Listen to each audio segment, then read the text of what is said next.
So social capital, it's an interesting concept. If you look in a lot of foreign languages, there are words for it. So if you speak Arabic, it's your wasta. If you speak Chinese, it's your guanxi. And if you're speaking Russian, it's your blat. This is social capital in action. It is your connections to other people, and specifically what those connections can or are willing to do for you. And there's a whole slew of theories related to social capital. Now, one of the more famous ones is Mark Granovetter. He talks about the strength of weak ties and structural holes and things like that. In other words, one of his examples in the strength of weak ties, so I've got a friend named Bob, and he has a friend named Tim who I don't really know. But I can call Tim and say, hey, I'm a friend of Bob, can you help me out? So I'm benefiting from Bob's social capital with Tim, but that was only possible because of my social capital with Bob, right? This is one way of looking at social capital. More importantly, it's the social connections that you develop throughout life. You normally have strong ties and weak ties in social capital. Strong ties are normally people that you deal with all the time, you know them really well, they tell you the same kinds of things, and they're normally pretty willing to help you. Strong ties in my personal life are my parents. I know my parents really well, I love my parents really well, I love my parents very much, and I can always count on them, and vice versa. A weak tie might be a neighbor that I know casually. I can say hi, maybe I can borrow a cup of sugar sometimes, but it's not that helpful. However, if we found out that neighbor was a friend of my mom's, I could always say, this is my mom, she's your friend, now help me, right? But social capital is one of those overlooked resources. We always think of financial capital. That's actually the one we normally think of. Sometimes we think of intellectual capital. Every once in a while people refer to cultural capital. That's when you have common background or common experiences. Like whenever I meet a veteran, there's kind of an instant connection. But social capital is the one that's usually overlooked, right? So this is talking about social capital. Now they bring in social capital and they relate it to entrepreneurship. Okay, this is where it gets interesting. So they talk about opportunity-driven entrepreneurship. That's the classic causation. If you don't know what causation is, I've got some videos on my channel, check them out. So there's a table on page 59, and I'm just going to go through this table with all of you. Okay. They say origin, so it starts by the aspect of, these three kinds of entrepreneurship. The first is the origin of the initiative. Where do you get the idea, or where does the opportunity come from, right? So you talk about process characteristics. How do you achieve that opportunity? Generic coping. How do you thrive in your particular environment? What does the role of social capital? How does social capital help or hurt you? And what are the generic sources of social capital? So even if you don't exactly have a true social capital type relationship, where can you kind of get social capital in a very broad sense? So an opportunity-driven entrepreneurship, that's your causation. Check that on my channel if you don't know what that is. And they talk about the origin of the initiative. Well, those of you that have watched my causation videos always know that causation people see opportunities as existing exogenously or out there in the market. All the opportunities that are there, they already exist. It is up to the astute entrepreneur to perceive and or discover those opportunities. Okay? That's what they mean by existing opportunities. The opportunities are already there. The process characteristics, they talk about boundedly rational exploitation. If you don't know what bounded rationality is, check it out on my channel. I've got some videos there. But bounded rationality, at least as we're applying it here, is that the only thing that keeps all entrepreneurs from exploiting all the world's best opportunities simultaneously, the only thing that keeps you or me from being the next Steve Jobs or Mark Zuckerberg, is the fact that, quite frankly, maybe we're not smart enough, maybe we don't have the time, who knows? But the point is, unlike in economics where they say that, all individuals have access to perfect information at all times, bounded rationality says no, it's based on your time constraints, your information constraints, maybe even your intelligence. So you are limited in terms of what kinds of opportunities you can discover out there in the environment. They talk about generic coping. They talk about pro-action and taking risk. Okay? So you're quite motivated to seize that opportunity and you're willing to take a degree of calculated risk. You can say, okay, there's this opportunity out here. I think there's about a 50% chance I can build that app or that social network, and I've got about $10,000 that I can spend. You know what? I think I can do this, but I'm not going to spend more than $10,000 or 150 hours on this project, right? So you're willing to take risks, but you're calculating exactly how much you're willing to risk. I'm willing to lose some time and $10,000 for this particular opportunity. Now, what is the role of social capital? They say resourcing. Resourcing means that, let's say, I don't know, let's say I would never do this, but let's say that I wanted to open a restaurant and I needed $150,000. Well, what would I do? I'd call mom and ask for $10,000. I'd call dad and ask for $10,000. I'd call my aunt and ask for $10,000. I'd call, my buddy down the street and he'd hang up the phone on me. He wouldn't give me any money. And I would just call enough people until I could get them to all loan me the money. That's what they mean by resourcing. Your social capital actually has an economic value. It can help you get resources. Now, it doesn't have to be just money also, right? Again, going back to the restaurant example, maybe I don't want to spend money on a bunch of fancy cooking knives, but I know my neighbor has some cooking knives. I can call my neighbor and ask the neighbor to loan me cooking knives, his or her cooking knives, until I can get my own. Okay, getting resources. And then the generic source of social capital is calculated trust. So maybe like my neighbor doesn't know me super well, but they're willing to loan me the knives because that's the neighbor and they see me all the time and they know I'm going to give them knives back, otherwise this could be quite awkward, right? I remember in graduate school, there was a guy I really didn't like in my program,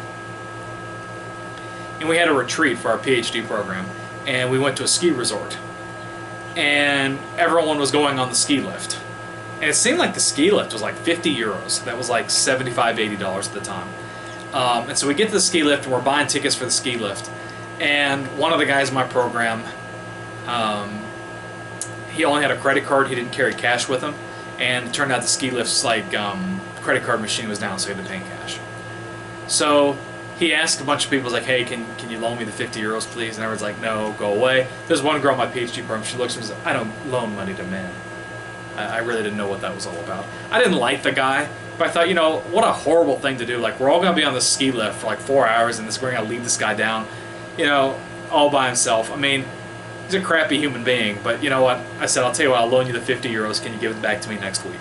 And you know what? He did give me the 50 euros back, because quite frankly, I mean, this is going to be really awkward, being around somebody all the time that, owes 50 euros and they can keep bothering you for it, right? So I loaned him the 50 euros and I got it back. That's what they mean by calculated trust. Okay? Or think about loaning money to your brother. Your brother is probably going to pay you back, hopefully going to pay you back, because your brother doesn't want to lose a relationship with you over some money. Okay? Now they talk about inactive entrepreneurship. Those of you that have taken my other class, who've been watching my videos, this is the same thing as effectuation, basically. Why does he say inactive instead of effectuation? Let's talk about what is enactment. Enactment means you can kind of imagine something and then you kind of turn it into reality, right? And it can be something quite abstract, much like the generalized aspirations in Sarasvathi's effectuation articles. Now, I always use enactment as an example of Bobby's World. I don't know if you ever watched that cartoon as a kid. I did. I loved it. Bobby's World, he was like a 4, 5, 6-year-old little boy, I don't remember. And he would imagine something, and then it would kind of sort of come true in reality. Or The Adventures of Walter Mitty by James Thurber, where he would imagine something and like bits and pieces of it would come true in reality. This is enactment. And active entrepreneurship can be kind of like effectuation. Wow, I want to be rich, famous, powerful, cool, whatever. Now what kind of things in front of me do I have that can make me cool, rich, famous, powerful, awesome, etc.? Yeah, I can recombine these things in some sort of a new way, and then I can proceed about my business. This is why they call it enactive, but it's the same thing as effectuation. So the origin of the initiative is coincidences and enacted environments. In other words, I'm walking down the street and I see something like a rock and it reminds me of something else, and then next thing you know, I open a jewelry store because something about that rock reminded me of diamonds. Okay, that's like a coincidence. And the enacted environment comes to place, like I see that rock, and I'm like thinking, I wonder what I could do with that rock. I wonder if there's a diamond in that rock. Yeah, what if I opened a jewelry store? What if I learned jewelry? you see it leads to a series of these kind of fantasies. The process characteristics are playful experimentation. Again, it's like, well, you know, I try to sell the cool rocks I find, nobody wants them, then I carve the rocks up into pretty shapes or sculptures, nobody wants that, then I realize it's not the sculpting, it's the rocks, and then they actually want diamonds. And you just try a bunch of stuff. If it works, you know, great, fly with it. If it doesn't, you try something else. No big deal. That's what we mean by playful experimentation. The generic coping is interaction in order to exploit ambiguity, right? So this is kind of like, yeah, I don't know if you ever watched that show Pawn Stars. There's all these people that come up and they try to sell like some like crap for thousands of dollars. They're trying to exploit ambiguity. I remember there was this one guy, he sold like, it was like a crystal necklace. And the guy said, well, what is this? He said, it's a crystal necklace. He's like, okay, but why should I want to buy it? He said, because it's antique. And the guy says, okay, it's antique, but why is it special? Because it belonged to my great-grandma. Okay, but why would anybody pay for a necklace that belonged to your great-grandma? What is special about that? And the guy kept telling these more and more elaborate stories, and it became obvious like right off the bat because it was all lies. But he was trying to exploit, he was using interaction to exploit ambiguity. He was creating an enacted environment. And by the way, you know, you see this all the time. If you go to like a flea market and you say, hey, how much for that? You know, that cup? Oh, this is a great coffee cup. For you, you know, it's just $5. Oh my God, $5? I'm not gonna pay $5 for that coffee cup. And then, you know, you haggle a bunch and it winds up being 50 cents. You pay 50 cents, you're really happy, and then you see the same coffee cup on eBay for 10 cents. Because they exploited your ambiguity because they told this kind of nonsense story, so you make sure that you felt like you got a deal. The role of social capital is to relate, okay? In other words, it's like, I have an idea, and maybe I use a story or that enacted environment to help you feel like you're part of that story. Again, thinking about like maybe I find a rock and I want to become a jeweler. Well, I can tell that story to people, and maybe if they kind of like me and kind of know me, they become interested in my story. Wow, yeah, I mean, he started this diamond store, this jewelry store up from nothing, and he found a rock. That's really cool, and I'm kind of inspired, and I'm kind of in the mood, and I'm going to buy that. So that's what they mean by relating. And then the generic sources of social capital, again, it's that mutual commitment to a dialogue. I tell a story that's very believable, you believe that story, and we have an interaction back and forth, and therefore that generates a degree of trust. Then the next one is one of my favorite kinds, and it has a slightly different definition of prosaic entrepreneurship than the one that I use. But I do agree with him when he says the origin of the initiative, it's everyday life. Prosaic entrepreneurs usually start their ventures from their everyday routines, right? So, I mean, you know, not that this channel is making any money, but hypothetically speaking, I'm a professor by day, and then I have a YouTube channel by night that builds upon the materials that I develop from my work in academia, and therefore I wind up getting 2 paychecks. Again, unless you all want to subscribe, give me thumbs up and comments, I won't be making any money off this channel anytime soon, but that's one example, right? The example that I teach my students, I had a neighbor when I was a kid, his name was Mark. Mark's hobby was making birdhouses. On the weekends, he liked to make birdhouses. He didn't really have much, you know, use for so many, but it was just something he would do on the weekend, you know, maybe be outside, and just he liked woodworking. Well, his hobby kind of turned into a business because after a point he filled up his garage with these birdhouses, and his wife said he needed to get rid of them, otherwise he was going to be sorry. So he started giving away as presents, and then people said, Mark, would you make a birdhouse for me, and I'll pay you, and that wound up turning into a business. So that's what they mean by challenges in everyday life. It's something about your routines. In the process characteristics, they call it casual coping with problems and opportunities. Well, chances are the problems that you're dealing with in your regular day job are the same problems you're going to be dealing with in your entrepreneurial venture. So that's what they mean by this casual coping with problems and opportunities. Okay? So you cope with the problem at work, and then it winds up helping you cope with the problem in your business. Interaction to keep uncertainty at bay. Again, that's just kind of talking to people and learning. You know, you're not really separating your business and your life too much. The role of social capital is to reproduce. Reproduce social capital, reproduce those routines. So your connections help you keep doing the same routine that you already have over and over and over. And then the generic source of social capital is collective identity and blind trust. A lot of times when you look at prosaic stuff, you look at your social network, like as a professor, there are certain principles that we adhere to, and I adhere to those principles as well. That's kind of this collective identity and blind trust. So when I deal with another professor, that person's probably going to be on board. This could also be called cultural capital, actually.